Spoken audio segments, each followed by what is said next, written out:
Bienvenue sur Esprit Zen, un espace dédié à la sagesse bouddhiste et à la transformation intérieure. Aujourd'hui, nous allons explorer ensemble un enseignement profond qui a le pouvoir de transformer radicalement votre vie, l'art du lâcher-prise et la confiance en l'univers pour recevoir ce que vous méritez véritablement. Dans notre monde moderne, nous sommes constamment poussés à contrôler, à planifier, à forcer les choses à se produire selon notre volonté. Nous nous accrochons à nos désirs, à nos peurs, à nos attentes, créant ainsi une tension intérieure qui nous épuise et nous éloigne de notre nature profonde. Mais la sagesse bouddhiste nous enseigne une voie différente, une voie de fluidité et de confiance qui nous permet de vivre en harmonie avec le flux naturel de l'existence. Le lâcher-prise n'est pas une forme de passivité ou d'abandon. C'est au contraire un acte de courage, une profonde sagesse qui nous libère des chaînes de l'ego et nous ouvre aux possibilités infinies que l'univers a à offrir. C'est comprendre que parfois, la plus grande force réside dans la capacité à ne pas forcer, à ne pas résister, à simplement permettre. Chapitre 1. Comprendre la nature du contrôle et de l'attachement. Le Bouddha enseignait que la souffrance naît de l'attachement et du désir de contrôler ce qui, par nature, est impermanent et changeant. Nous créons notre propre souffrance en nous accrochant à des illusions de contrôle, en croyant que nous pouvons et devons tout maîtriser dans nos vies. Regardez autour de vous, observez la nature. Les arbres ne forcent pas leurs feuilles à pousser, les rivières ne luttent pas contre les rochers sur leur chemin, elles les contournent naturellement. La nature nous enseigne constamment cette leçon fondamentale. Il existe un ordre naturel, un flux intelligent qui régit toute chose, et notre résistance à ce flux ne fait que créer friction et souffrance. Nos tentatives de contrôle naissent souvent de la peur, peur de l'inconnu, peur de perdre ce que nous avons, peur de ne pas obtenir ce que nous désirons.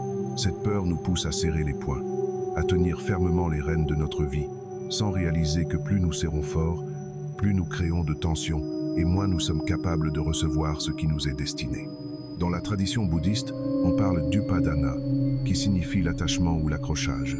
C'est cette tendance compulsive à saisir et à retenir qui nous maintient dans un état de souffrance perpétuelle. L'attachement se manifeste de multiples façons dans nos vies. Attachement aux résultats, aux personnes, aux possessions matérielles, à notre image de nous-mêmes, à nos croyances et opinions. Prenez un moment pour réfléchir à votre propre vie. Combien d'énergie dépensez-vous chaque jour à essayer de contrôler des situations qui, fondamentalement, échappent à votre contrôle? Combien de fois avez-vous souffert non pas à cause de ce qui s'est réellement passé, mais à cause de l'écart entre ce qui s'est passé et ce que vous vouliez qu'il se passe? Le contrôle est une illusion séduisante. Il nous donne un sentiment temporaire de sécurité, l'impression que nous sommes aux commandes de notre destinée. Mais cette illusion exige un prix énorme, l'anxiété constante, le stress, l'épuisement mental et émotionnel. Car maintenir l'illusion du contrôle demande une vigilance de chaque instant, une tension perpétuelle qui nous prive de la paix intérieure.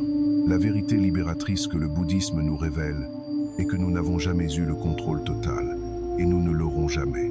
Ce que nous pouvons contrôler, c'est notre réaction, notre attitude, notre état intérieur. Tout le reste appartient au flux naturel de l'existence, à ce que nous pourrions appeler l'intelligence de l'univers.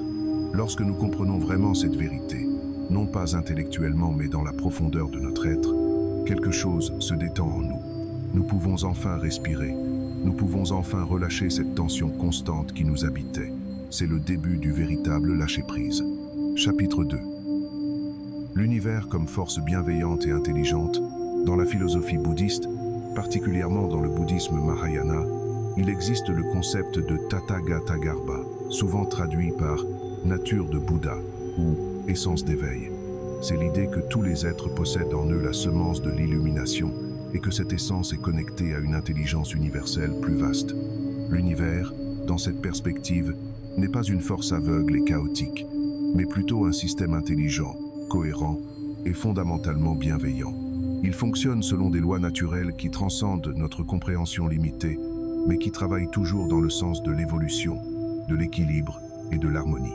Pensez à votre propre corps. Vous n'avez pas besoin de commander consciemment à votre cœur de battre, à vos poumons de respirer, à vos cellules de se régénérer. Une intelligence innée régit ces processus vitaux de manière parfaite, sans que votre mental intervienne.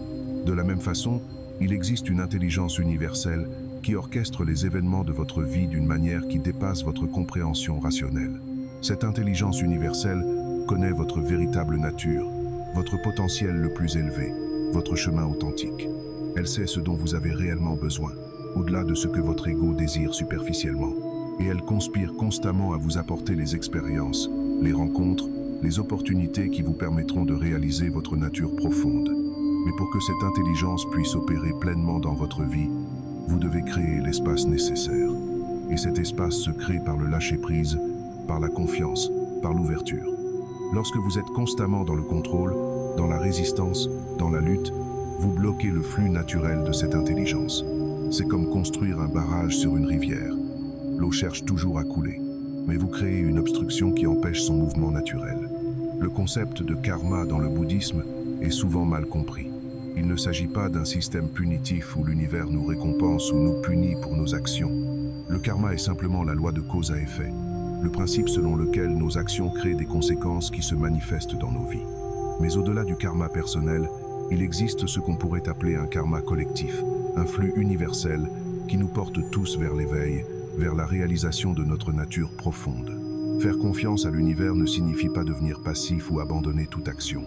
Cela signifie agir depuis un lieu de sagesse plutôt que de peur, depuis un lieu de fluidité plutôt que de rigidité. C'est comprendre que vous avez un rôle à jouer, mais que ce rôle s'inscrit dans un plan plus vaste que vous ne pouvez pas toujours percevoir avec votre mental limité. Dans les enseignements du Bouddha, il est dit que l'univers nous offre exactement ce dont nous avons besoin pour notre évolution spirituelle. Parfois, ce dont nous avons besoin ne correspond pas à ce que nous voulons. Parfois, les défis que nous rencontrons, les obstacles qui se dressent sur notre chemin, sont précisément les opportunités de croissance dont nous avons besoin pour transcender nos limitations et réaliser notre potentiel. Cette perspective transforme radicalement notre relation avec les événements de notre vie. Au lieu de voir les difficultés comme des injustices ou des malchances, nous pouvons les reconnaître comme des invitations à grandir, à développer des qualités que nous n'aurions pas cultivées autrement. Cela ne rend pas la douleur moins réelle, mais cela lui donne un sens, une direction, une utilité dans notre parcours d'éveil. Chapitre 3. Distinguer l'action juste du contrôle compulsif. Une des confusions les plus courantes concernant le lâcher-prise est de penser qu'il s'agit de ne rien faire, d'adopter une attitude fataliste ou passive face à la vie. Mais c'est une interprétation erronée de cet enseignement profond.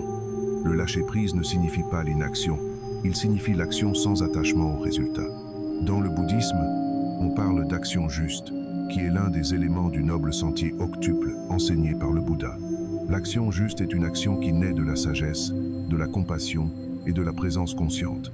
C'est une action alignée avec nos valeurs les plus profondes, avec notre nature véritable, avec le bien-être de tous les êtres. L'action juste se distingue du contrôle compulsif par plusieurs caractéristiques fondamentales. Premièrement, l'action juste naît d'un lieu de clarté intérieure, non de la peur ou du désir désespéré. Lorsque vous agissez depuis le contrôle compulsif, il y a souvent une sensation d'urgence, de tension, de pression. Vous sentez que vous devez absolument obtenir un certain résultat, sinon quelque chose de terrible va se produire. L'action juste, au contraire, se déploie naturellement, organiquement. Elle émerge d'une compréhension profonde de la situation, d'une écoute attentive de ce qui est nécessaire dans le moment présent. Il y a une qualité de fluidité, de légèreté même, dans l'action juste. Vous faites ce qui doit être fait, pleinement engagé dans le processus, mais sans vous identifier au résultat. Deuxièmement, l'action juste est libre d'attachement aux fruits de l'action. C'est un concept central dans la Bhagavad Gita, texte sacré de l'hindouisme, qui résonne profondément avec les enseignements bouddhistes. Vous accomplissez votre devoir, vous faites de votre mieux, mais vous ne vous accrochez pas à un résultat particulier. Vous reconnaissez que malgré vos efforts, il y a de nombreux facteurs hors de votre contrôle qui influenceront le résultat final. Cette attitude peut sembler paradoxale dans notre culture obsédée par les résultats et la performance. Comment pouvons-nous réussir si nous ne sommes pas attachés aux résultats? Mais en réalité, c'est précisément cet attachement qui nous empêche souvent d'atteindre nos objectifs. L'attachement crée de la tension, de l'anxiété, et cette énergie contractée bloque notre créativité, notre intuition, notre capacité à voir clairement la situation. Lorsque vous êtes libre de l'attachement au résultat, vous pouvez mettre toute votre énergie dans le processus lui-même. Vous n'êtes pas distrait par les inquiétudes concernant le futur ou les regrets concernant le passé. Vous êtes pleinement présent à ce que vous faites et cette présence totale améliore naturellement la qualité de votre action. Troisièmement, l'action juste est motivée par des intentions pures.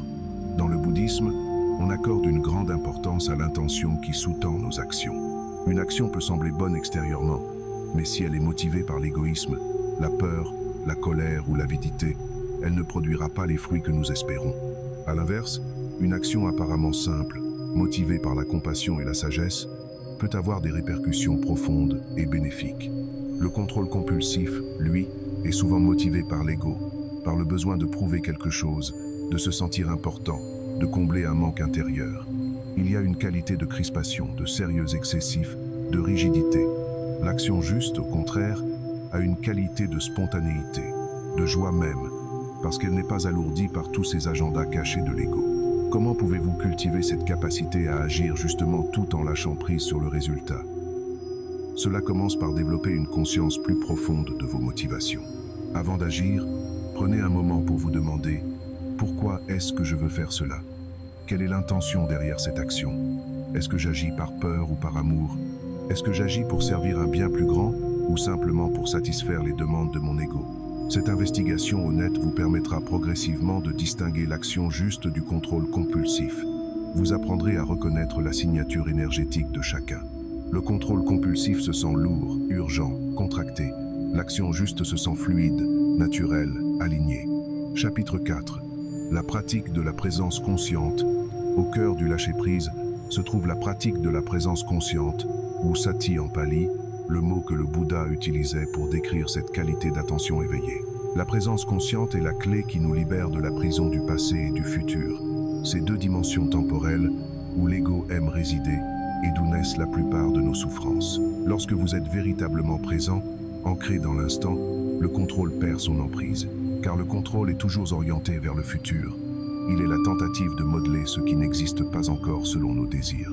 L'attachement, lui, est souvent orienté vers le passé.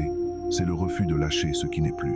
La présence consciente nous ramène au seul moment qui existe vraiment, maintenant. Et dans le maintenant, dans ce moment présent pleinement vécu, il n'y a ni contrôle, ni attachement. Il y a simplement ce qui est, dans toute sa plénitude, sa richesse, sa perfection intrinsèque.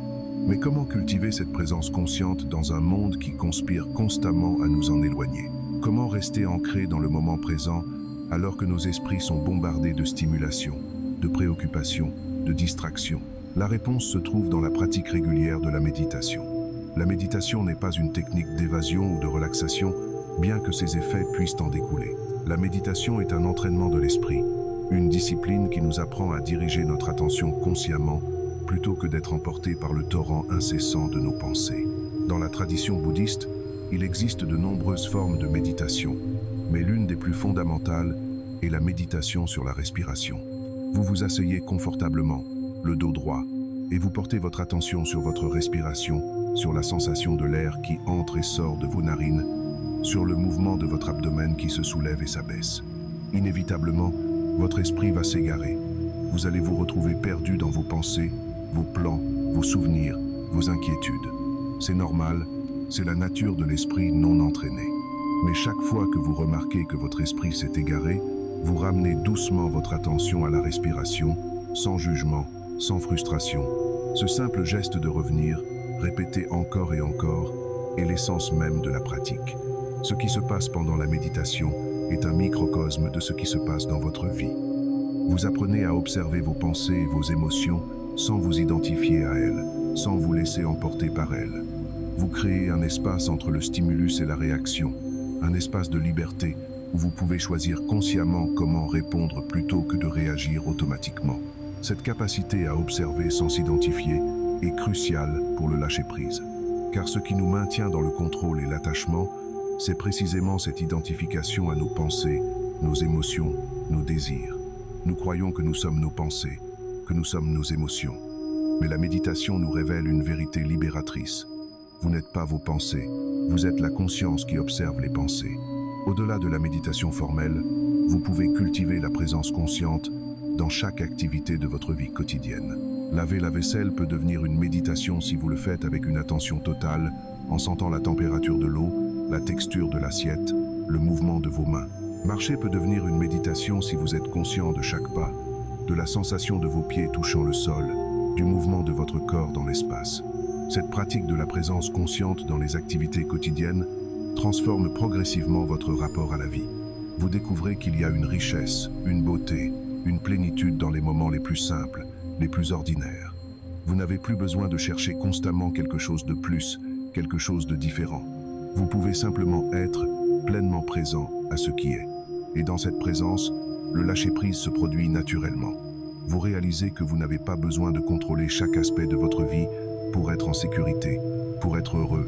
Vous pouvez faire confiance au processus, vous pouvez vous abandonner au flux de l'existence, sachant que vous êtes porté par une intelligence plus vaste que votre mental limité.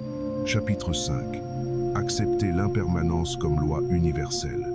L'une des 3 caractéristiques de l'existence enseignée par le Bouddha est anicca, l'impermanence. Tout dans l'univers est en constante transformation. Rien ne demeure stable, rien n'est permanent. Cette vérité fondamentale est à la fois évidente et profondément difficile à accepter pour l'ego humain. Notre résistance à l'impermanence est la source d'une souffrance immense. Nous voulons que les moments agréables durent éternellement. Nous voulons que nos relations restent exactement comme elles sont. Nous voulons que notre corps ne vieillisse pas, que notre succès ne s'estompe pas, que nos possessions ne se détériorent pas. Mais tout cela est impossible, car tout est soumis à la loi de l'impermanence. Le lâcher-prise commence par l'acceptation profonde de cette vérité. Non pas une acceptation intellectuelle, mais une acceptation viscérale, dans les cellules de votre corps, dans les profondeurs de votre être. Acceptez que tout change, que tout passe, que rien ne peut être retenu indéfiniment. Cette acceptation n'est pas une forme de résignation dépressive. Au contraire, elle est profondément libératrice. Lorsque vous acceptez vraiment l'impermanence, vous cessez de gaspiller votre énergie à essayer de figer le temps, à préserver artificiellement des situations qui ont naturellement évolué, à vous accrocher à ce qui doit partir. L'impermanence s'applique à tout, aux objets matériels qui s'usent et se brisent, aux corps qui vieillissent et meurent, aux relations qui évoluent et parfois se terminent, aux émotions qui surgissent et se dissolvent, aux pensées qui apparaissent et disparaissent, aux situations qui se transforment constamment. Observez un arbre au fil des saisons. Au printemps, il se couvre de bourgeons et de feuilles nouvelles, vibrant de vie et de potentiel. En été, son feuillage est luxuriant, offrant ombre et fraîcheur. En automne, ses feuilles changent de couleur, créant un spectacle magnifique avant de tomber. En hiver, il semble nu, endormi, mais en réalité, il se prépare pour le prochain cycle de renouveau. L'arbre ne résiste pas à ces changements. Il ne s'accroche pas à ses feuilles d'été quand vient l'automne. Il ne se lamente pas sur sa nudité hivernale. Il suit simplement le flux naturel des saisons, sachant dans sa sagesse innée que chaque phase est nécessaire, que chaque fin prépare un nouveau commencement. Nous, humains, pouvons apprendre beaucoup de cette sagesse naturelle. Chaque phase de notre vie a sa beauté, sa nécessité, ses leçons, l'enfance, l'adolescence, la jeunesse, l'âge mûr, la vieillesse. Chacune offre des opportunités uniques de croissance et d'expérience. Résister à ces transitions naturelles ne fait que créer souffrance et friction. L'impermanence s'applique également à nos états intérieurs. Les émotions, même les plus intenses, sont par nature temporaires. La tristesse la plus profonde finira par s'alléger. La colère la plus brûlante finira par se calmer. Même la joie la plus exubérante ne durera pas éternellement. Comprendre cela nous aide à ne pas nous identifier trop fortement à nos états émotionnels, à ne pas croire que « je serai toujours triste » ou « je serai toujours en colère ». Cette compréhension nous donne aussi une perspective précieuse pendant les moments difficiles. Quand vous traversez une période sombre, rappelez-vous, ceci aussi passera. Ce n'est pas un état permanent, c'est une phase temporaire dans le flux constant de l'existence. Cette conscience peut vous donner la force de traverser les tempêtes sans vous effondrer, sachant que le ciel finira par se dégager. Paradoxalement, accepter l'impermanence nous permet d'apprécier plus profondément chaque moment. Quand vous savez vraiment que rien ne dure, vous cessez de prendre les choses pour acquises. Chaque coucher de soleil devient précieux parce que vous savez qu'il est unique, qu'il ne se reproduira jamais exactement de la même façon. Chaque moment avec un être cher devient sacré parce que vous savez que le nombre de ces moments est limité. C'est ce que les Japonais appellent Mono no Aware, la conscience mélancolique et douce de l'impermanence de toute chose. Cette conscience donne une beauté particulière à l'existence, une profondeur et une richesse que nous manquons quand nous vivons dans l'illusion de la permanence. Le lâcher-prise et l'acceptation de l'impermanence sont intimement liés. Lâcher prise, C'est essentiellement accepter que les choses changent, que nous ne pouvons pas tout contrôler, que nous devons parfois dire au revoir à ce que nous aimons. C'est faire confiance au processus de transformation constant qui est la vie elle-même. Chapitre 6. Se libérer de l'ego et de ses illusions. L'ego est le grand illusionniste, le créateur de toutes nos souffrances selon les enseignements bouddhistes. Il crée l'illusion d'un moi séparé, distinct, permanent, qui doit être protégé, nourri, validé constamment. Et c'est cet ego qui résiste au lâcher-prise, qui s'accroche au contrôle, qui refuse de faire confiance à l'univers. Le Bouddha enseignait Anatta, la doctrine du non-soi, qui affirme qu'il n'existe pas de moi permanent, immuable, indépendant. Ce que nous appelons moi est en réalité un agrégat temporaire d'éléments physiques et mentaux en constante transformation. Comprendre cette vérité profondément est la clé de la libération. L'ego fonctionne sur la base de la séparation et de la comparaison. Il se définit par opposition aux autres, par ce qu'il possède, par ce qu'il a accompli, par son image sociale. Il vit dans la peur constante de ne pas être assez, de perdre ce qu'il a, de ne pas obtenir ce qu'il désire. Et cette peur le pousse à essayer de tout contrôler, à s'accrocher désespérément à tout ce qui peut renforcer son sentiment d'identité. Le lâcher-prise est une menace directe pour l'ego, car lâcher-prise signifie renoncer au contrôle, et pour l'ego, renoncer au contrôle équivaut à mourir. C'est pourquoi il résiste si farouchement à cette pratique. C'est pourquoi il trouve 1000 raisons pour lesquelles vous devez continuer à contrôler, à planifier, à vous inquiéter, à lutter. Mais voici la vérité libératrice. Vous n'êtes pas votre ego. Votre véritable nature est bien plus vaste, bien plus profonde que cette construction mentale temporaire. Dans le bouddhisme, on parle de la nature de Bouddha, cette essence pure et éveillée qui réside en chaque être, au-delà de l'ego et de ses constructions. Lorsque vous commencez à vous identifier à cette nature profonde plutôt qu'à l'ego, le lâcher-prise devient naturel, car cette nature profonde est déjà en paix, déjà complète, déjà en union avec l'univers. Elle n'a rien à prouver, rien à protéger, rien à gagner. Elle peut simplement être dans une confiance totale. Comment se libérer de l'emprise de l'ego? Cela commence par l'observer. La méditation vous donne cette capacité d'observation. Vous commencez à voir comment l'ego fonctionne, comment il crée constamment des histoires sur vous-même et sur le monde, comment il réagit à chaque situation depuis la peur ou le désir. Vous remarquez par exemple comment l'ego se contracte quand quelqu'un vous critique, comment il cherche immédiatement à se défendre, à prouver qu'il a raison, à attaquer en retour. Vous voyez comment il se gonfle quand vous recevez un compliment, comment il cherche à s'attribuer tout le mérite d'une réussite. Vous observez ces stratégies incessantes pour se sentir supérieur ou pour éviter de se sentir inférieur. Cette observation sans jugement est déjà transformative, car dès que vous voyez l'ego en action, vous créez une distance entre vous et lui. Vous réalisez « Ah, c'est l'ego qui parle, ce n'est pas moi ». Cette simple prise de conscience affaiblit son emprise. Progressivement, vous apprenez à ne pas nourrir l'ego, à ne pas croire automatiquement à toutes ces histoires. Quand il vous dit que vous devez absolument obtenir ce que vous voulez, sinon vous serez malheureux, vous pouvez sourire et reconnaître, c'est juste l'ego qui a peur. Quand il vous dit que vous devez contrôler cette situation, sinon tout va s'effondrer, vous pouvez répondre, peut être que je peux faire confiance au processus. La dissolution de l'ego ne signifie pas devenir une personne faible ou sans personnalité. Au contraire, cela révèle votre véritable force, votre authenticité profonde, car l'ego est en fait une couche superficielle qui cache votre vraie nature. Quand cette couche se dissout, ce qui reste est quelque chose de bien plus beau, de bien plus puissant, votre essence véritable, votre nature de Bouddha. Cette essence n'a pas besoin de se battre pour exister, de prouver quoi que ce soit, de contrôler quoi que ce soit. Elle est simplement dans toute sa plénitude. Et depuis cet espace de plénitude, le lâcher-prise n'est plus un effort, une discipline, une lutte. Il devient votre état naturel. Chapitre 7. Cultiver la gratitude et la réceptivité. La gratitude est une des pratiques spirituelles les plus puissantes pour ouvrir notre cœur et notre esprit à recevoir les bénédictions de l'univers.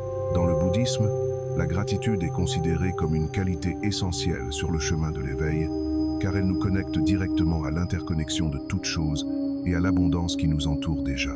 Lorsque nous sommes constamment dans le contrôle, dans la poursuite, dans l'insatisfaction, nous développons une sorte de cécité à tout ce qui est déjà présent dans nos vies. Nous ne voyons que ce qui manque, ce qui n'est pas encore atteint, ce qui pourrait mal tourner. Cette focalisation sur le manque crée une énergie de contraction qui, paradoxalement, nous rend encore moins capables de recevoir ce que l'univers souhaite nous offrir. La gratitude inverse complètement cette dynamique. Elle nous fait passer d'une conscience de manque à une conscience d'abondance. Soudain, nous commençons à voir tout ce qui est déjà là, tout ce qui fonctionne, toutes les petites et grandes bénédictions qui remplissent nos vies, mais que nous avions cessé de remarquer. Pensez à toutes les choses que vous tenez pour acquises. Votre capacité à respirer, à voir, à entendre, à marcher. Le fait que vous vous êtes réveillé ce matin. Le toit au-dessus de votre tête. Les personnes qui vous aiment. Les expériences qui vous ont façonné. Les défis qui vous ont rendu plus fort. Chacune de ces choses est un cadeau extraordinaire. Dans la tradition bouddhiste, il existe une pratique appelée la méditation de gratitude, où vous prenez le temps de contempler systématiquement toutes les conditions qui permettent votre existence dans ce moment. Vous réalisez par exemple que votre repas a été rendu possible par le travail de centaines de personnes, les agriculteurs qui ont cultivé les aliments, les transporteurs qui les ont acheminés, les vendeurs qui les ont mis à disposition. Vous contemplez le soleil qui a nourri les plantes, la pluie qui les a arrosées, la terre qui leur a donné des nutriments. Cette contemplation révèle une vérité profonde. Vous n'existez pas de manière isolée. Vous êtes soutenu à chaque instant par un réseau infini de conditions interconnectées. Vous êtes littéralement porté par l'univers. Comment pourriez-vous ne pas faire confiance à ce qui vous a toujours soutenu? La gratitude ne signifie pas ignorer les difficultés ou prétendre que tout est parfait. Elle signifie reconnaître que même dans les situations difficiles, il y a toujours quelque chose pour lequel être reconnaissant. Il y a toujours une leçon, une opportunité de croissance, une qualité intérieure que vous pouvez développer. Certaines des personnes les plus reconnaissantes que j'ai rencontrées sont celles qui ont traversé de grandes épreuves. Elles ont développé une profondeur, une sagesse, une appréciation de la vie que ceux qui n'ont jamais souffert ne peuvent pas posséder. Elles vous diront souvent « Je ne changerai rien à ce que j'ai vécu, car cela m'a fait devenir qui je suis aujourd'hui ». C'est la gratitude dans sa forme la plus mature. La réceptivité est intimement liée à la gratitude. C'est l'ouverture à recevoir ce que l'univers souhaite nous offrir. Beaucoup d'entre nous sont bien meilleurs pour donner que pour recevoir. Nous pensons que recevoir est un signe de faiblesse, que nous devons tout faire par nous-mêmes, que nous ne méritons pas l'aide ou les cadeaux. Mais la réceptivité est tout aussi importante que la générosité dans le flux naturel de l'existence.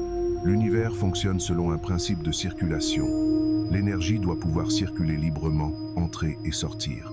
Si vous bloquez la réception, vous bloquez également la circulation naturelle de l'abondance dans votre vie. Apprendre à recevoir avec grâce est un art. Cela commence par des choses simples. Accepter un compliment sans le minimiser. Accepter de l'aide sans vous sentir coupable. Recevoir un cadeau avec une gratitude sincère plutôt qu'avec l'embarras. Chaque fois que vous recevez avec ouverture et gratitude, vous envoyez un message à l'univers. Oui, je suis prêt à recevoir les bénédictions que tu as pour moi. Une pratique puissante consiste à tenir un journal de gratitude. Chaque jour, prenez quelques minutes pour noter 3 à 5 choses pour lesquelles vous êtes reconnaissant. Elles peuvent être grandes ou petites, extraordinaires ou ordinaires. L'important est de vraiment ressentir la gratitude dans votre cœur, pas seulement de l'écrire mécaniquement. Cette pratique simple a le pouvoir de transformer radicalement votre perspective sur la vie. Progressivement, votre attention se réoriente naturellement vers ce qui va bien plutôt que vers ce qui va mal. Vous devenez plus conscient des cadeaux constants que vous recevez. Et cette conscience crée un cercle vertueux. Plus vous êtes reconnaissant, plus vous remarquez de choses pour lesquelles être reconnaissant. La gratitude et le lâcher-prise se nourrissent mutuellement. Quand vous êtes vraiment reconnaissant pour ce que vous avez, vous vous accrochez moins désespérément à ce que vous n'avez pas. Vous pouvez lâcher prise sur vos attentes rigides de comment les choses devraient être, car vous reconnaissez la valeur de ce qui est déjà. Et ce lâcher-prise crée l'espace pour recevoir encore plus de bénédictions. Chapitre 8. La patience et le timing divin. Dans notre culture de gratification instantanée, la patience est devenue une vertu rare. Nous voulons tout, et nous le voulons maintenant. Cette impatience nous pousse à forcer les choses, à essayer de faire se produire des événements avant qu'ils ne soient naturellement prêts à se manifester. Mais la sagesse bouddhiste nous enseigne que tout a son temps, que l'univers opère selon un timing parfait que notre mental limité ne peut pas toujours comprendre.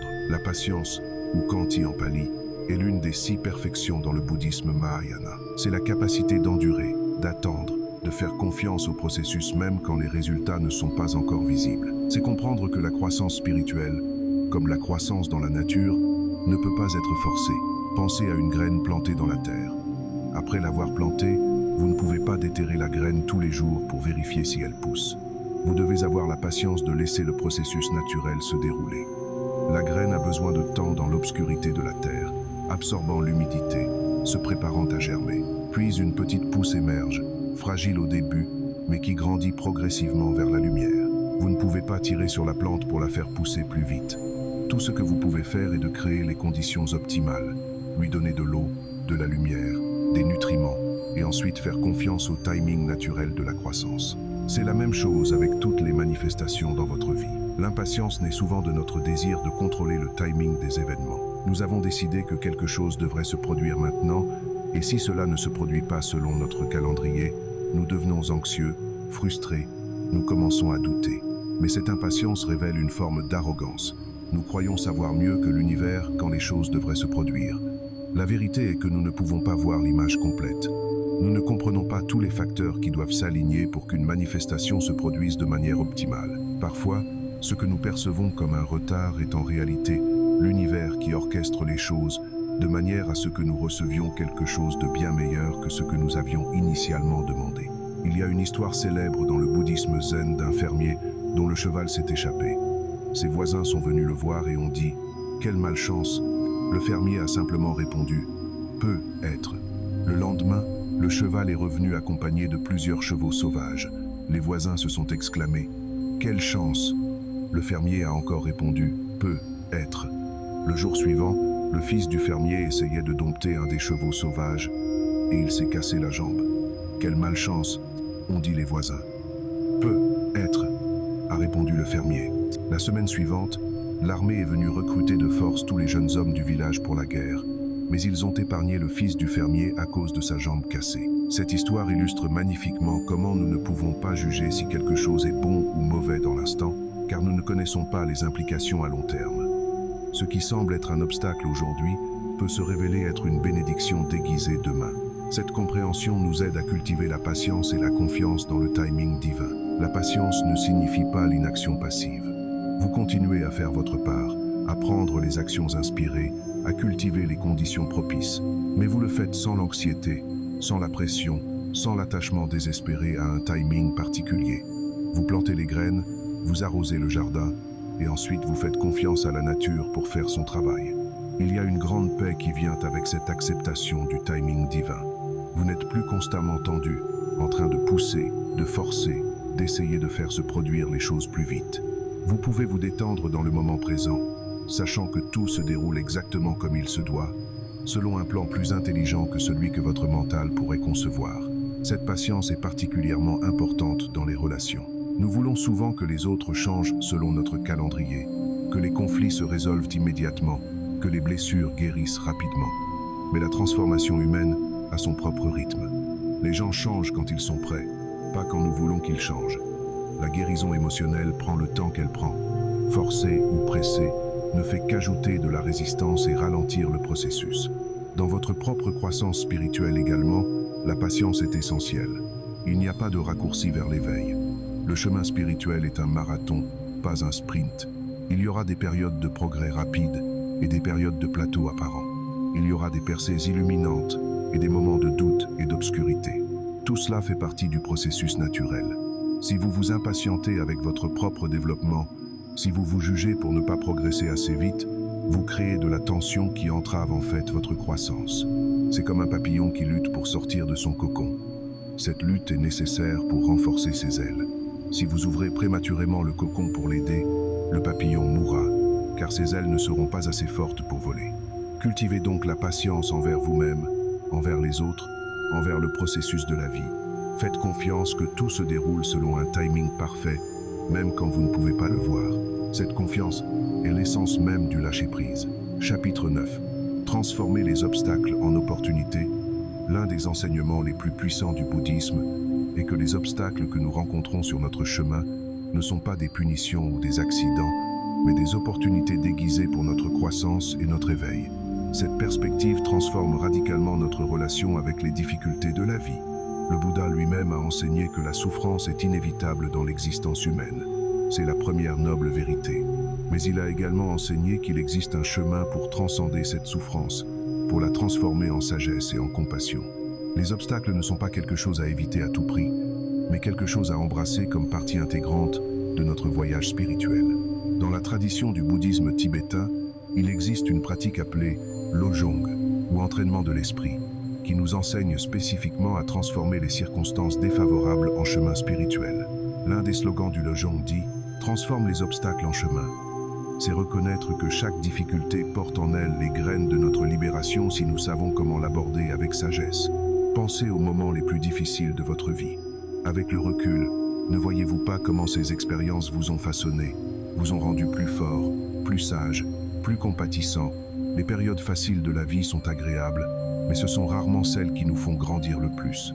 C'est dans le feu de l'adversité que notre caractère se forge, que nos illusions se dissolvent, que notre véritable nature se révèle. Mais pour que cette transformation se produise, nous devons changer notre attitude face aux obstacles. Au lieu de les voir comme des ennemis à combattre ou des injustices à subir, nous pouvons les reconnaître comme des maîtres sévères mais bienveillants qui nous enseignent exactement ce que nous avons besoin d'apprendre. Lorsque vous rencontrez un obstacle, la réaction naturelle de l'ego est la résistance. Vous vous contractez, vous vous plaignez, vous vous demandez « Pourquoi moi? Pourquoi maintenant ?» Ce n'est pas juste. Cette résistance ne fait qu'amplifier la souffrance. Comme le dit le proverbe, la douleur est inévitable, la souffrance est optionnelle. La douleur est ce qui se passe. La souffrance est notre résistance mentale et émotionnelle à ce qui se passe. Le lâcher-prise dans le contexte des obstacles signifie lâcher cette résistance. Cela ne veut pas dire que vous aimez ce qui se passe ou que vous abandonnez tout effort pour changer la situation. Cela signifie que vous acceptez d'abord la réalité de ce qui est, sans vous battre mentalement contre elle. Cette acceptation crée un espace de clarté où vous pouvez réellement voir la situation telle qu'elle est, sans la distorsion de vos jugements et de vos peurs. Et dans cet espace de clarté, la sagesse peut émerger. Vous commencez à voir ce que cette situation vous enseigne, comment elle vous invite à grandir, quelles qualités elle vous demande de développer. Peut être que cet obstacle vous enseigne la patience que vous n'aviez jamais vraiment cultivée. Peut être qu'il vous montre où vous étiez trop attaché à un certain résultat. Peut être qu'il révèle une peur profonde que vous aviez évité de regarder en face.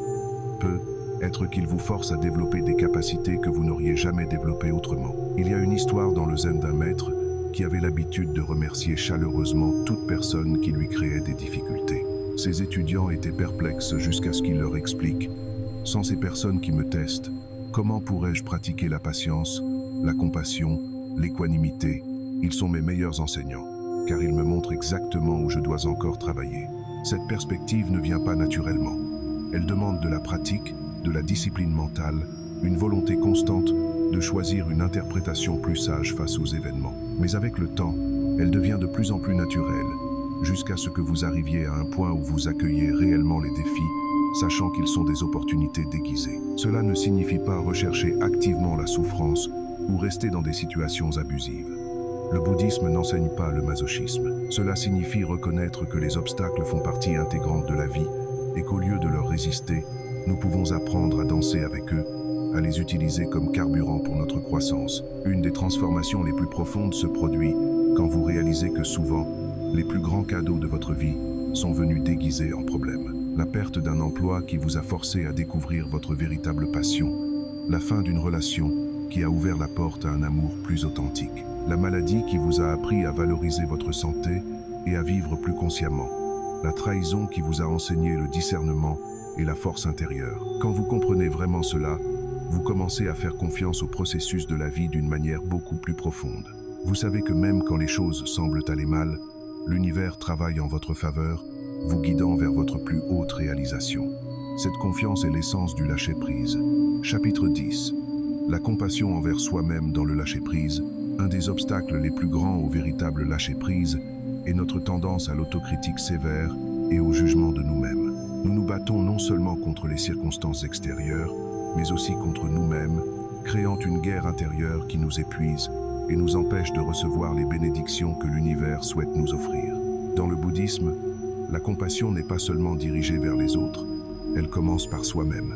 Le Bouddha enseignait « Vous pouvez chercher dans tout l'univers quelqu'un qui mérite votre amour et votre affection plus que vous-même, et vous ne trouverez personne. Vous-même, autant que quiconque dans l'univers entier, méritez votre amour et votre affection. La compassion envers soi-même ou méta dirigée vers soi, est une pratique essentielle pour cultiver un véritable lâcher-prise. Car comment pouvez-vous lâcher prise si vous vous jugez constamment, si vous vous critiquez pour chaque erreur, si vous vous punissez pour ne pas être parfait? Cette attitude crée une tension intérieure constante qui rend impossible la détente et l'ouverture nécessaires au lâcher-prise. Beaucoup d'entre nous ont appris dès l'enfance que l'autocritique est nécessaire pour progresser, que nous devons être durs avec nous-mêmes pour ne pas devenir complaisants ou paresseux. Mais c'est une croyance profondément erronée. En réalité, l'autocritique sévère ne nous fait pas progresser. Elle nous maintient dans un état de peur et de contraction qui entrave notre croissance naturelle. La compassion envers soi-même ne signifie pas l'indulgence aveugle ou l'absence de responsabilité. Cela signifie vous traiter avec la même gentillesse, la même compréhension, la même patience que vous offririez à un bon ami traversant des difficultés. Quand vous faites une erreur, au lieu de vous flageller mentalement, vous pouvez reconnaître « Je suis humain, je fais des erreurs, c'est ainsi que j'apprends ». Cette attitude de douceur envers soi-même crée paradoxalement les conditions optimales pour la transformation. Quand vous vous sentez en sécurité, accepté, aimé, même avec vos imperfections, vous pouvez vous détendre suffisamment pour vraiment regarder vos patterns, vos blessures, vos zones d'ombre. Mais si vous vous jugez sévèrement, vous créez un environnement intérieur si hostile que votre psyché se défend, se contracte, refuse de révéler ce qui a besoin d'être guéri. Le lâcher-prise demande une forme de vulnérabilité. Vous devez être prêt à ne pas avoir toutes les réponses, à ne pas tout contrôler, à admettre votre fragilité humaine. Cette vulnérabilité n'est possible que dans un espace de compassion. Si chaque fois que vous montrez votre vulnérabilité, votre critique intérieure vous attaque, vous allez naturellement vous refermer, vous mettre en mode défensif et reconstruire les murs de contrôle que vous essayez de dissoudre. Une pratique puissante de compassion envers soi-même dans le bouddhisme est la méditation méta, ou méditation de bienveillance. Vous commencez par diriger des phrases de bienveillance vers vous-même. Que je sois en paix, que je sois heureux, que je sois libéré de la souffrance, que je sois en sécurité.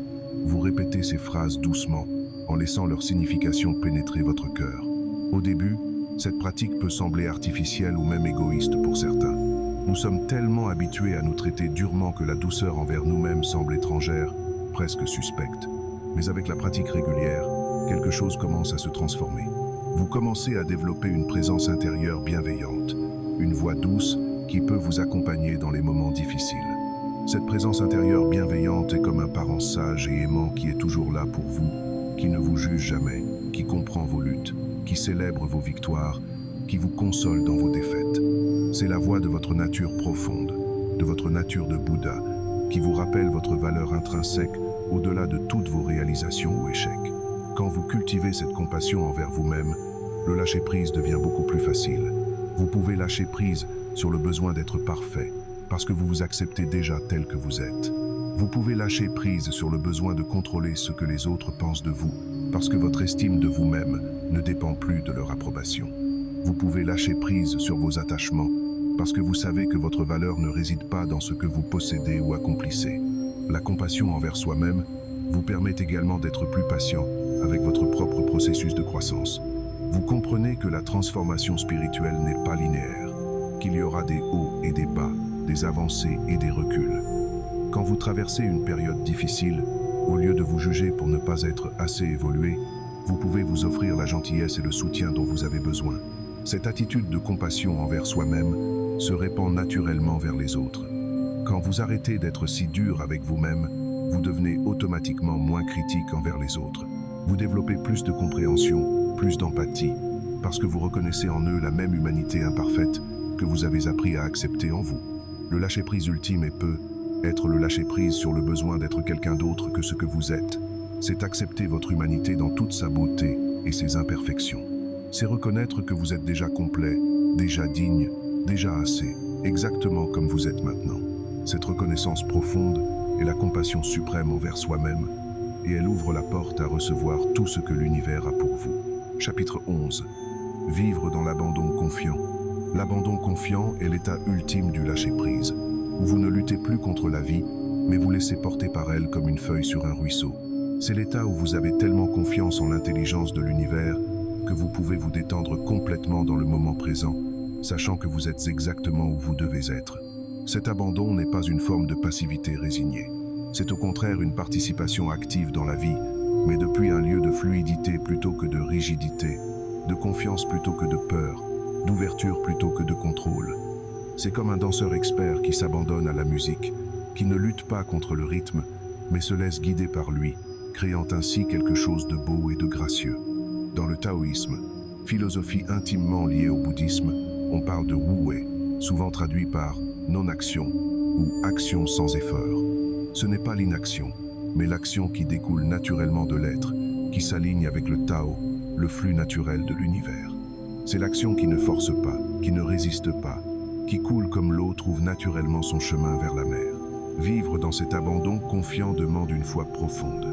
Non pas une foi aveugle, mais une foi basée sur l'expérience, sur l'observation que l'univers nous a toujours soutenus, même dans les moments où nous pensions que tout s'effondrait. C'est reconnaître que chaque respiration que vous prenez est un acte de foi, que chaque battement de votre cœur témoigne d'une intelligence qui vous maintient en vie sans que vous ayez à y penser. Cette foi se développe progressivement à travers l'expérience directe. Chaque fois que vous lâchez prise et que vous constatez que les choses se sont arrangées, souvent de manière meilleure que ce que vous aviez prévu, votre confiance s'approfondit. Chaque fois que vous traversez une période difficile et que vous émergez de l'autre côté plus fort et plus sage, votre foi en le processus de la vie se renforce. L'abandon confiant transforme votre relation avec l'incertitude.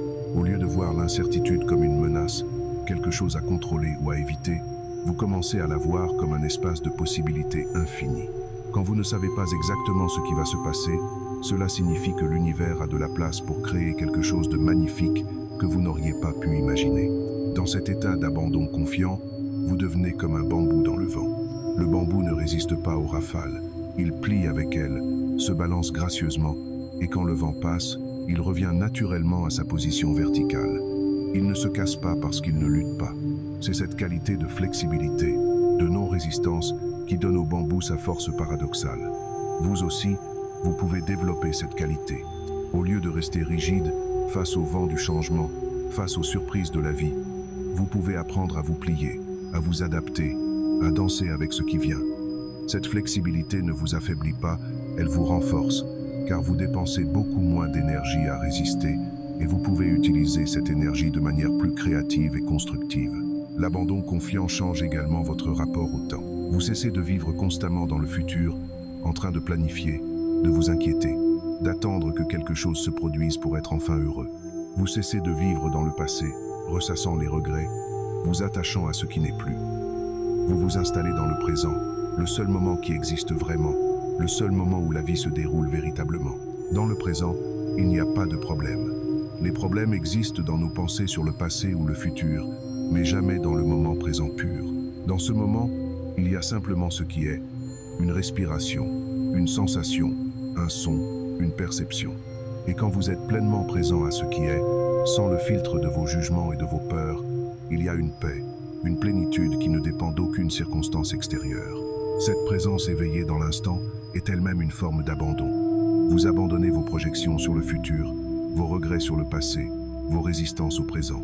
Vous vous abandonnez à ce qui est, dans toute sa simplicité et sa richesse. Et dans cet abandon, vous découvrez que vous n'avez jamais eu besoin de contrôler quoi que ce soit pour être en paix. L'abandon confiant vous libère également du poids, écrasant de croire que vous devez tout faire par vous-même. Vous reconnaissez que vous êtes soutenu par une force plus grande que vous faites partie d'un tout interconnecté, que vous n'êtes jamais vraiment seul. Cette reconnaissance allège votre fardeau et vous permet de recevoir l'aide qui est toujours disponible, sous de multiples formes. Cet état d'abandon ne signifie pas que vous n'avez plus de préférence ou de désir. Vous pouvez toujours avoir des aspirations, des rêves, des objectifs, mais vous les tenez légèrement, avec une main ouverte plutôt qu'un poing fermé. Vous faites ce que vous pouvez pour vous diriger vers eux, mais vous ne vous attachez pas désespérément à ce qu'ils se manifestent exactement comme vous l'aviez imaginé. Dans cet espace d'abandon confiant, il y a une joie profonde qui n'a rien à voir avec les circonstances extérieures. C'est la joie de simplement être, la joie de participer au miracle de l'existence, la joie de faire confiance au flux de la vie. Cette joie est votre nature profonde. Elle était toujours là, cachée sous les couches de contrôle, de peur et de résistance. Chapitre 12. Recevoir ce que vous méritez véritablement. Nous arrivons maintenant au cœur de notre enseignement. Permettre à l'univers de vous donner ce que vous méritez véritablement. Cette phrase peut sembler simple, mais elle contient des profondeurs infinies de sagesse. La première question à se poser est: qu'est-ce que vous méritez véritablement? Dans notre société, nous sommes conditionnés à penser que nous devons gagner notre valeur, que nous devons prouver que nous méritons le bonheur, l'amour, l'abondance. Mais la sagesse bouddhiste nous révèle une vérité radicalement différente. Vous méritez ces choses par le simple fait d'exister. Votre nature de Bouddha, votre essence la plus profonde, est déjà complète, déjà parfaite, déjà digne de toutes les bénédictions. Vous n'avez rien à faire pour mériter l'amour et le soutien de l'univers, tout comme un enfant n'a rien à faire pour mériter l'amour de ses parents. Cet amour, ce soutien, est inconditionnel. Il est votre droit de naissance en tant qu'être conscient dans cet univers. Mais ici se trouve le paradoxe. Bien que vous méritiez tout par votre simple existence, vous devez être capable de recevoir. Et la capacité de recevoir est directement proportionnelle à votre capacité de lâcher prise. Si vos mains sont fermées en poings serrés, agrippant fermement ce que vous avez déjà par peur de le perdre, comment pouvez-vous recevoir ce que l'univers souhaite vous offrir? Le lâcher-prise ouvre vos mains, ouvre votre cœur, ouvre votre être tout entier à recevoir. C'est créer un espace vide. Et la nature de l'univers est de remplir les espaces vides. Quand vous lâchez prise sur ce qui ne vous sert plus, sur vos attachements, sur vos peurs, vous créez un vide que l'univers s'empresse de remplir avec quelque chose de nouveau, souvent quelque chose de bien meilleur que ce que vous aviez auparavant. Ce que vous méritez véritablement va bien au-delà de vos désirs superficiels. L'ego veut peu être une certaine voiture, une certaine position sociale, une certaine reconnaissance. Mais votre âme, votre nature profonde, aspire à quelque chose de bien plus significatif. La paix intérieure, l'amour authentique, la liberté spirituelle, la réalisation de votre potentiel le plus élevé, la capacité de contribuer de manière significative au bien-être des autres. L'univers, dans son intelligence infinie, sait ce dont vous avez vraiment besoin pour réaliser votre plus haute destinée. Parfois, ce dont vous avez besoin correspond à ce que vous voulez, mais parfois, l'univers sait que ce que vous voulez ne vous servirait pas vraiment, qu'il vous éloignerait de votre chemin authentique plutôt que de vous en rapprocher. C'est pourquoi le véritable lâcher-prise implique de lâcher prise même sur vos attentes spécifiques des résultats.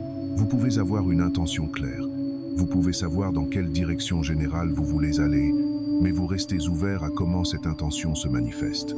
Vous faites confiance que l'univers connaît le chemin le plus direct vers votre réalisation, même si ce chemin ne correspond pas exactement à ce que vous aviez planifié.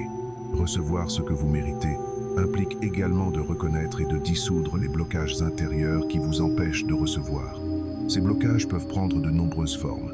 La croyance que vous n'êtes pas assez bon, la culpabilité d'avoir plus que les autres, la peur que si vous recevez trop de bonnes choses, quelque chose de mauvais va nécessairement suivre, l'habitude de vous saborder dès que vous commencez à réussir. Ces blocages sont comme des barrages sur une rivière. L'eau veut couler naturellement, l'abondance de l'univers veut couler vers vous, mais ces barrages l'empêchent. Le travail spirituel consiste en partie à identifier et à démanteler ces barrages, à guérir les blessures et les croyances limitantes qui vous maintiennent dans un état de manque et de séparation. La pratique de la méditation et de l'auto-observation vous aide à devenir conscient de ces blocages. Vous commencez à remarquer les moments où vous rejetez automatiquement les compliments, où vous minimisez vos accomplissements, où vous sabotez subtilement vos propres efforts. Cette conscience est le premier pas vers la transformation. Une fois que vous avez identifié ces patterns, vous pouvez travailler à les transformer avec compassion. Vous pouvez dialoguer avec ces parties de vous qui ont peur de recevoir, qui croient qu'elles ne méritent pas le bonheur. Vous pouvez comprendre d'où viennent ces croyances, souvent de l'enfance ou d'expériences traumatiques passées. Et avec cette compréhension vient la guérison, la capacité de créer de nouvelles croyances plus alignées avec la vérité de votre nature profonde. Recevoir ce que vous méritez demande également une certaine vigilance, car l'ego peut facilement détourner ce concept pour justifier l'égoïsme, l'avidité ou un sens d'entitlement déconnecté de la réalité. Ce dont nous parlons ici est différent. C'est reconnaître votre valeur intrinsèque tout en restant humble, en comprenant que tous les êtres méritent également le bonheur et le bien-être. Dans le bouddhisme, on parle de l'équanimité, cette qualité d'esprit qui reconnaît l'égalité fondamentale de tous les êtres. Vous méritez le bonheur, et tous les autres êtres le méritent également. Il n'y a pas de compétition, pas de hiérarchie dans la valeur intrinsèque. L'univers est assez abondant pour soutenir le bonheur de tous. Il n'y a pas de rareté dans les dimensions les plus profondes de l'existence. Lorsque vous permettez vraiment à l'univers de vous donner ce que vous méritez, votre vie commence à se transformer de manière que vous n'auriez jamais pu imaginer. Des synchronicités commencent à se produire. Des portes s'ouvrent là où vous voyez auparavant des murs, des personnes entrent dans votre vie exactement au bon moment, des opportunités se présentent qui sont parfaitement alignées avec votre chemin. Ce n'est pas de la magie au sens superficiel du terme. C'est simplement l'intelligence naturelle de l'univers qui peut enfin opérer pleinement dans votre vie parce que vous avez enlevé les obstacles que vous aviez créés par votre contrôle, vos peurs, vos résistances. Vous êtes devenu un canal clair pour le flux de l'abondance universelle. Et cette abondance ne se limite pas aux choses matérielles. En fait, les cadeaux les plus précieux que vous recevrez sont souvent immatériels. La paix intérieure profonde, l'amour inconditionnel, la sagesse qui vous guide dans chaque situation, la connexion authentique avec les autres, le sens que votre vie a un but et une direction. Le voyage du lâcher-prise est un voyage de toute une vie. Ce n'est pas quelque chose que vous accomplissez une fois pour toutes. C'est un processus continu d'approfondissement, de raffinement, de lâcher-prise à des niveaux toujours plus profonds. Chaque jour offre de nouvelles opportunités de pratiquer, de nouvelles invitations à faire confiance, de nouveaux moments où vous pouvez choisir la fluidité plutôt que le contrôle. Mais ce qui est merveilleux, c'est que plus vous pratiquez, plus cela devient naturel. Ce qui semblait au début difficile et contre-intuitif devient progressivement votre état naturel. Vous découvrez que le lâcher-prise n'est pas quelque chose que vous faites. C'est ce que vous êtes quand vous cessez de résister à votre nature profonde. En fin de compte, lâcher prise et permettre à l'univers de vous donner ce que vous méritez, c'est revenir à la maison. C'est reconnaître que vous n'avez jamais été séparé de l'univers, que vous en faites partie intégrante, que vous êtes une expression unique de son intelligence infinie. Et dans cette reconnaissance, tout se met en place, tout prend son sens, et vous pouvez enfin vous reposer dans la paix profonde qui était toujours disponible, juste sous la surface de votre lutte.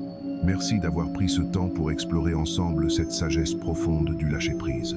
Puisse cet enseignement vous servir sur votre chemin, vous apportant la paix, la liberté et l'abondance que vous méritez véritablement.